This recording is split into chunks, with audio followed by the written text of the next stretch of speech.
हमारे मुल्क के क्या हालात हो रहे हैं। ना कोई जॉब, मैं कैसे पैसा कमाऊं। रुपया है तो वो गिरता जा रहा है, पेट्रोल बढ़ता जा रहा है। ज़रूरियातें ज़िंदगी कैसे पूरी होंगी। आखिर मैं पाकिस्तान में कब तक ऐसे वेला बैठा रहूं। मुझे कुछ तो करना होगा। क्या करूं। कनाडा जाता हूं। शदीद बर्फ की तरफ जा रहा है। अभी ओशन के ऊपर से उड़ रहा है।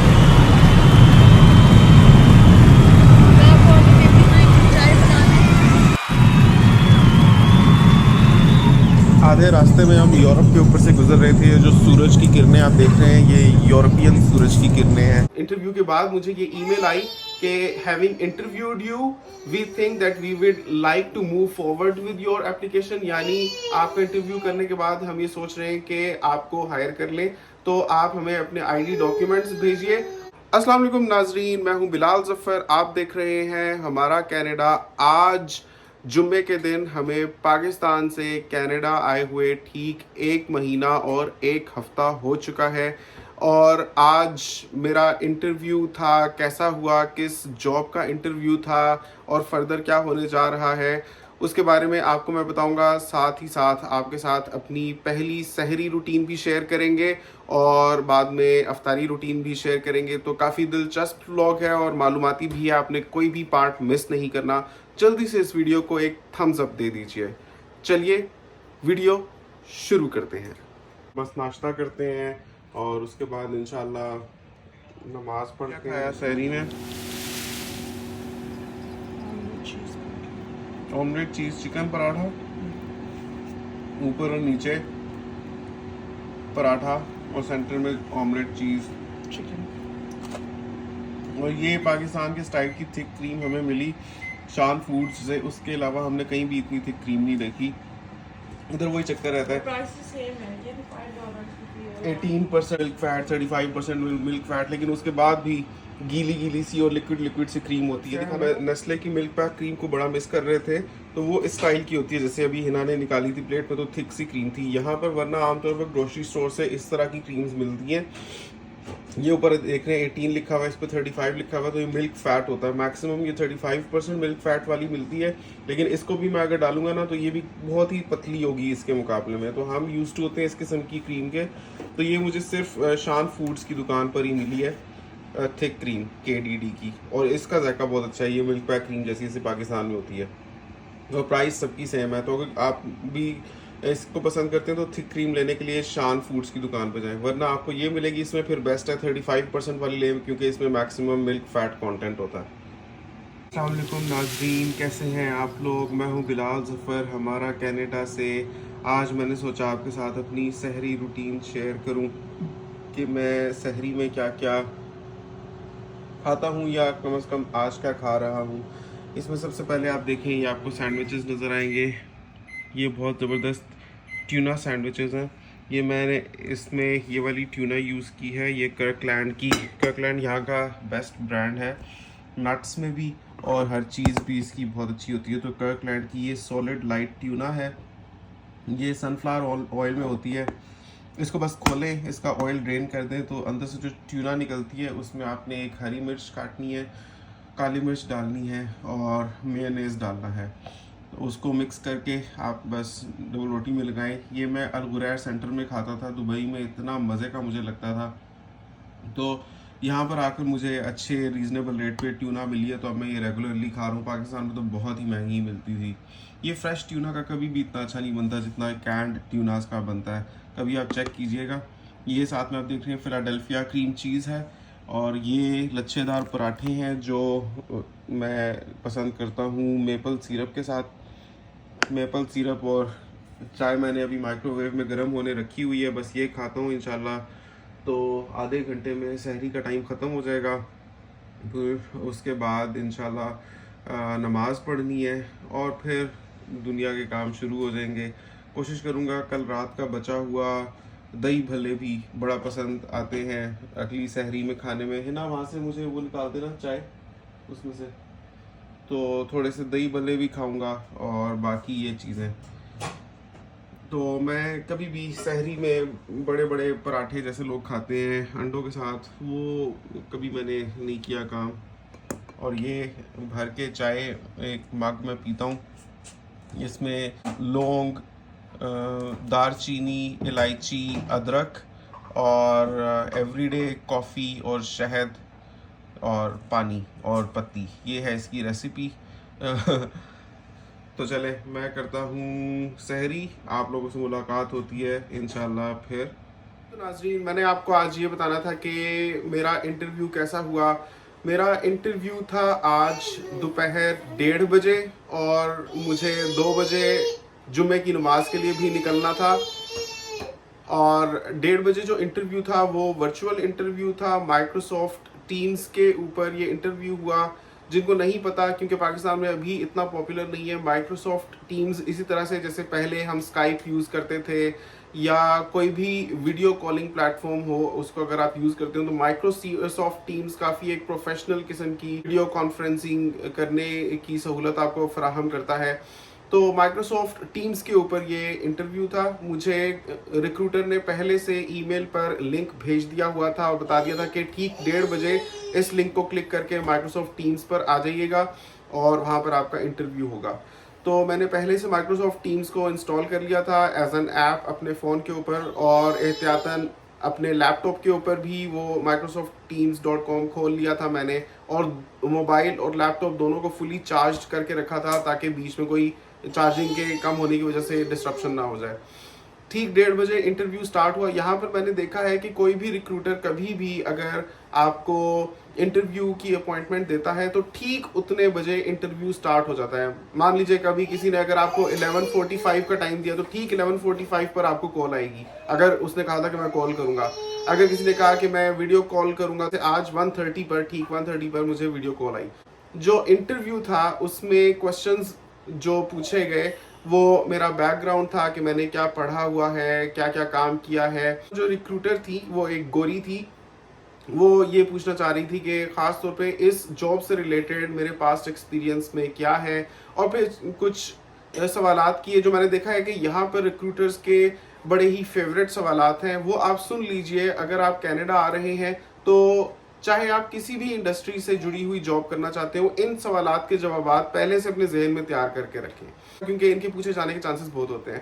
पहला सवाल ये है कि कोई ऐसा वक्त बताएं जिसमें आपसे कोई गलती हो गई थी, आपने उसके बारे में क्या किया, ये सवाल है।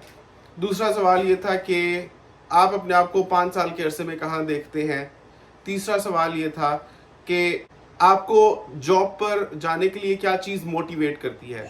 इसके बाद ये सवाल पूछा कि कौन सी चीज़ आपको जॉब पर जाने के लिए डीमोटिवेट करती है। अगर आप देखें तो ये बड़े ही जेनेरिक क्वेश्चंस है। अगर पाकिस्तानी से ये पूछा जाए तो बंदा सोचेगा ये तो गप्पे मारने वाले सवालात हैं, इसमें तो खूब बंदा लंबी लंबी छोड़ सकता है। तो दरअसल यही होता है, आपको ख़ास तौर पर ये ध्यान रखते हुए जवाब देने होते हैं कि जॉब क्या है, जॉब की रिक्वायरमेंट क्या होगी, आपसे किन किस्म की स्किल्स की डिमांड की जाएगी। तो आपने कोशिश करना है कि अपने आंसर्स में उन चीज़ों को हाईलाइट करें। जैसे ये जो जॉब थी, मैं आपको बता दूँ जॉब क्या थी, और ये जॉब बड़ी ही ज़बरदस्त है इन द सेंस कि मैं इसको दूसरी जॉब्स के साथ भी कर सकता हूँ। ये जॉब है टेक्निकल सपोर्ट स्पेशलिस्ट की। ये मेरे बैकग्राउंड पर जो आप आवाज़ें सुन रहे हैं, ये रात के वक्त में जब रिकॉर्डिंग करता हूँ तो जीनिया उड़ जाती है और उसकी पूरी मर्जी होती है कि मैं उसको भी लेकर टीवी लाउंज में आ जाऊँ। और टीवी लाउंज में फिर अब इसने नया नया क्रॉल करना शुरू किया है तो हर जगह घूमती फिरती रहती है, साथ में आवाज़ें निकालती रहती है, तो एक्सक्यूज कीजिएगा। तो ये जो सवालात थे, अब जो जॉब है वो है टेक्निकल सपोर्ट स्पेशलिस्ट, और यहाँ की एक बड़ी ही पॉपुलर कम्युनिकेशंस की मोबाइल कंपनी है, उसके लिए ये जॉब थी। और मैंने जैसे रैंडमली बहुत सी जॉब्स के लिए अप्लाई करता जा रहा हूँ, तो इसके लिए भी मैंने अप्लाई किया। तो इसकी पहले तो मुझे ईमेल पर एक असेसमेंट आई जो इंडीड पर मुझे करनी थी, वो मैंने कर लिया। उसके बाद नेक्स्ट स्टेप ये था कि ये वर्चुअल इंटरव्यू स्केड्यूल हुआ था। इंटरव्यू में ये क्वेश्चंस पूछे गए, मेरा पिछला एक्सपीरियंस एंड बायोडाटा पूछा गया, और कॉरेस्पॉन्डेंट ने कंपनी के बारे में कुछ बताया, और फर्दर ये बताया कि ट्रेनिंग कितनी होगी और पे कितनी होगी और कब से ये स्टार्ट होगा, और whether I see myself fitting into this job considering my schedule and all. तो यहाँ पर एक ये बड़ी अच्छी चीज़ है कि जो भी जॉब होती है उसमें आम तौर पर जॉब से पहले कम से कम 2 हफ्ते नए एम्प्लॉई को ट्रेनिंग दी जाती है। पाकिस्तान में मैंने ये कॉन्सेप्ट नहीं देखा, वहाँ पर ये होता है कि खुद ही सीखना है, सीखते सीखते लोगों की सख्त और तल्ख बातें और लहजे भी झेलने हैं, क्योंकि ऑब्वियसली फ्रॉम डे वन आपको किसी भी सेटअप में रख दिया जाए, इवन आप पढ़े लिखे हैं, आप पीछे से भी एक्सपीरियंस लेकर आते हैं, लेकिन हर वर्क एनवायरनमेंट की एक स्पेसिफिक रिक्वायरमेंट्स होती हैं, तो वो आपको कोई भी नहीं बताता, आपको खुद ही गिरते पड़ते ठोकरें खाते सीखनी पड़ती हैं, लोगों की सख्त बातें सुननी पड़ती हैं और जॉब में काफ़ी खींचातानी होती है। लेकिन यहाँ पर बेस्ट चीज़ ये है कि वो एम्प्लॉई को जांचते हैं कि as a person, as a human being ये कितना स्ट्रांग है, कितना इंस्टेंटली अच्छे डिसीजंस ले सकता है, कितने इन्फॉर्म्ड डिसीजंस ले सकता है, मल्टीटास्क कर सकता है कि नहीं, लीड कर सकता है या नहीं, मैनेज कर सकता है अच्छी तरह से चीज़ों को या नहीं, और प्रॉब्लम सॉल्विंग स्किल्स इसमें है या नहीं, कम्युनिकेशन स्किल्स इसमें है या नहीं। इन्हीं चीज़ों पर कमोबेश तमाम रिक्रूटर्स का यहाँ पर फोकस होता है और इसी स्किल्स को पनपने के गिर्द इनके क्वेश्चंस घूमते हैं इंटरव्यूज़ में भी। अच्छा, जो जॉब है उसके बारे में उन्होंने मुझे बताया कि अप्रैल 20 से शुरू होगी और पहले 12 दिन मुझे ट्रेनिंग दी जाएगी और उस पीरियड के बाद से रेगुलरली काम शुरू हो जाएगा। और ये ऐसी जॉब है जो वर्क फ्रॉम होम जॉब है, यानी रिमोट जॉब है, मैं घर पर बैठकर भी इसको कर सकता हूँ, लेकिन कम से कम जो ट्रेनिंग पीरियड है उसके दौरान मुझे अपने लैपटॉप या मोबाइल जो भी मैं यूज़ करके इस जॉब को कर रहा हूँ वो थ्रू आउट ऑन रखना पड़ेगा। और जॉब लाइक रेगुलर जैसे बाहर जाकर आप जॉब करते हैं 8 घंटों की, उसी तरह से ये जॉब होगी। तो मेरे लिए इसमें चैलेंजिंग ये है कि घर का एक ऐसा कोना ढूंढना है या ऐसा कमरा ढूंढना है या ऐसा स्पॉट ढूंढना है जहाँ पर मैं अनइंटरप्टेड 8 घंटों के लिए बैठकर ये काम कर सकूँ। और काम बेसिकली होगा कॉल्स ओरिएंटेड के, कस्टमर्स की कॉल्स सुननी होंगी, उनको गाइड करना होगा। जैसे आप कोई भी मान लीजिए मोबाइल कंपनी होती है, आप उसको कॉल करते हैं, आगे से कोई उठाता है ना, तो उसी तरह की ये जॉब है। एक नए किस्म का एक्सपीरियंस है, लेकिन यहाँ पर बेस्ट चीज़ ये है कि you can never be paid less than the minimum ways in any job over here. और सेकेंडली आपको अपने फील्ड में जॉब मिलने में तो वक्त लग सकता है, आपको उसके लिए लाइसेंस्ड होना भी ज़रूरी है। जैसे मैं हूँ, मुझे यहाँ पर पहले प्रोफेशनल लाइसेंस लेना है इंजीनियरिंग का, उसके बाद ही मैं एज अ प्रोफेशनल इंजीनियर यहाँ पर काम कर सकता हूँ, लेकिन उसका मेरे पास अभी तजर्बा भी नहीं है। तो ये वाली जॉब अभी करके मेरे पास कैनेडियन एक्सपीरियंस आ जाएगा, भले वो मेरे अपने फील्ड से रिलेटेड नहीं है, लेकिन जो भी काम मैंने करते हुए कैनेडियन एक्सपीरियंस यहाँ पर गेन किया है वो फिर फर्दर मेरे लिए ऑप्टिमाइज करेगा चांसेस को कि मैं अपनी फील्ड में भी जॉब सिक्योर कर सकूं। Secondly it's a very nice experience to have, क्योंकि अगर आप जॉब स्विच नहीं भी करते तो भी इसमें growth opportunity and growth scope बहुत होता है। And the best aspect is this के क्योंकि ये वर्क फ्रॉम होम जॉब है तो आप घर को भी साथ में मैनेज कर सकते हैं, जो भी चीज़ें लानी होती हैं घर को देखना होता है, बच्चों को भी यहाँ पर देखना होता है, और सेकेंडली आप इसके साथ कोई और काम भी कर सकते हैं। तो it is better to have something than nothing, and actually this is something more than just something, अगर आपको समझ आई हो। उन्होंने कहा कि ये अप्रैल 20 से शुरू होगी और पहले आपको 12 दिन ट्रेनिंग दी जाएगी और ट्रेनिंग भी पेड होगी, मतलब कि 12 दिन की जो मुझे ट्रेनिंग मिलेगी उसका भी आवरली मुझे वो पे करेंगे और उसके बाद डेफिनेटली रेगुलरली स्टार्ट हो जाएगी। तो now it is up to me कि मैं इसको कैसे करता हूँ, क्या मुझे इसके लिए प्रोसीड करना चाहिए या नहीं। अगर आप में से किसी का इसमें एक्सपीरियंस रहा है तो नीचे कमेंट्स में ज़रूर शेयर कीजिएगा whether you think this is job worth going for. Interview के बाद मुझे ये ईमेल आई कि having interviewed you we think that we would like to move forward with your application, यानी आपका इंटरव्यू करने के बाद हम ये सोच रहे हैं कि आपको हायर कर लें, तो आप हमें अपने आईडी डॉक्यूमेंट्स भेजिए। और उसके साथ उन्होंने मुझे एक प्रैक्टिकल सिनेरियो दिया कि आप रिटर्न रिस्पॉन्स इसमें लिखकर भेजें कि आप इसमें क्या करेंगे। और सिनेरियो ये था कि एक कस्टमर है, उसने आपके स्टोर से प्रोडक्ट ली है लेकिन उसको गलत प्रोडक्ट डिलीवर हो गई है, और कस्टमर जब कस्टमर सर्विसेज के पास गया तो बताता है कि मुझे बड़ा रूडली डील किया गया। आप इसके बारे में क्या करेंगे, आप रिस्पॉन्स लिखकर हमें दें। तो वो मैंने 2 पैराग्राफ्स की उनको रिस्पॉन्स लिख कर दी। खासतौर पे कोई भी सेल्स ओरिएंटेड जॉब है, कोई भी कस्टमर ओरिएंटेड जॉब है, इनकी टॉप प्रायोरिटी होती है कि कस्टमर को बहुत ही इज्जत से आपने डील करना है। इवन अगर कस्टमर आपको लगता है कि कहीं पर गलत भी है या आप सही है, तब भी कस्टमर इज ऑलवेज राइट वाली अप्रोच आपको अपनानी है, क्योंकि कस्टमर को आप रिस्पेक्ट करेंगे तभी चांसेस होंगे कि वो आपसे आपकी सर्विसेज लेगा, आपके पास वापस आएगा और फर्दर भी आपसे प्रोडक्ट्स एंड सर्विसेज लेने के बारे में वो सोचेगा, एक लॉयल कस्टमर बन जाएगा, लॉन्ग टर्म कंपनी को फायदा होगा। तो देखिए मैंने क्या रिस्पॉन्स दी। लेकिन मेरे लिए चैलेंजिंग इसमें ये भी है कि मीनवाइल मुझे हो सकता है कोई ऐसी जॉब मिल जाए जो मेरे प्रोफेशन से भी रिलेटेड हो, एंड सेकेंडली क्योंकि ये वाली जो जॉब है ये अप्रैल 20 को जाकर शुरू होगी, मतलब ट्रेनिंग वहां से स्टार्ट होगी, तो तब तक भी अनएम्प्लॉयड रहना, क्योंकि यहाँ पर मैंने आपको बताया था, एक पहले मैंने वीडियो बनाई थी, वो आप जाकर देखिएगा कि किस हिसाब से मैंने लिखा था कि रोजाना का 1 लाख रुपया खर्च हो रहा है पाकिस्तानी। तो वो वीडियो आपने जरूर चेक करनी है ताकि आपको यहाँ के कॉस्ट ऑफ लिविंग का भी अंदाजा हो जाए।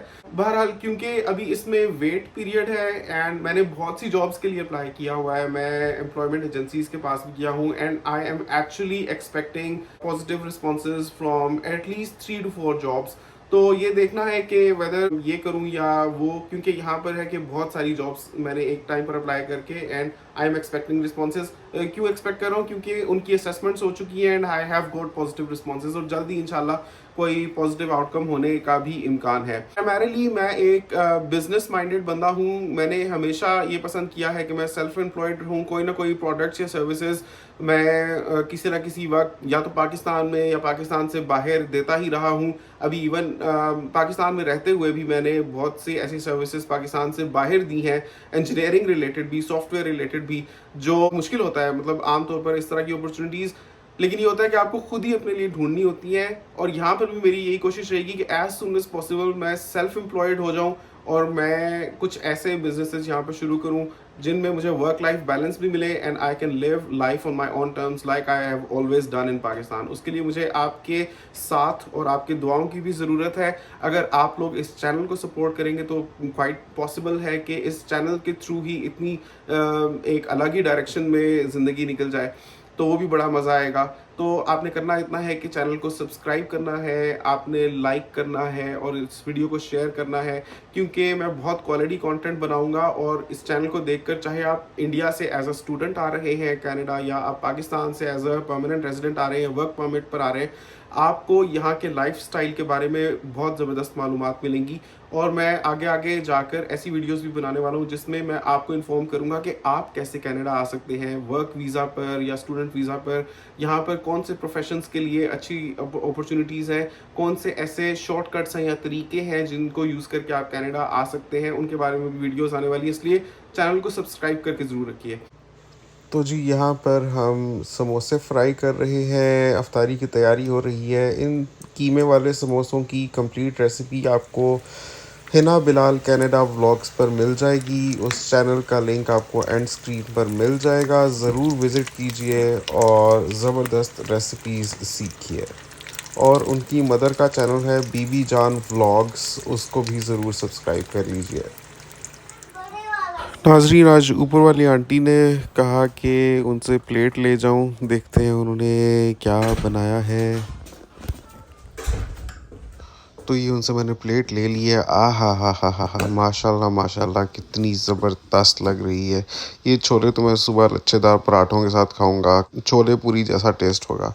ये देखिए हमने अपना एक्स्ट्रा सामान और सारे बैग्स यहाँ पर स्टोर किए हुए हैं।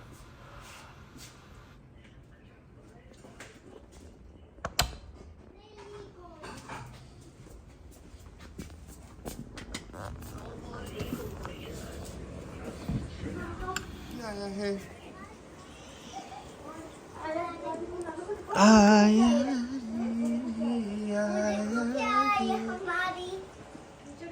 तो अल्लाह ताला आप सब के रोज़े कबूल फरमाए, दस्तरखान पर रौनक सजी रहे। अल्लाह हाफ़िज़।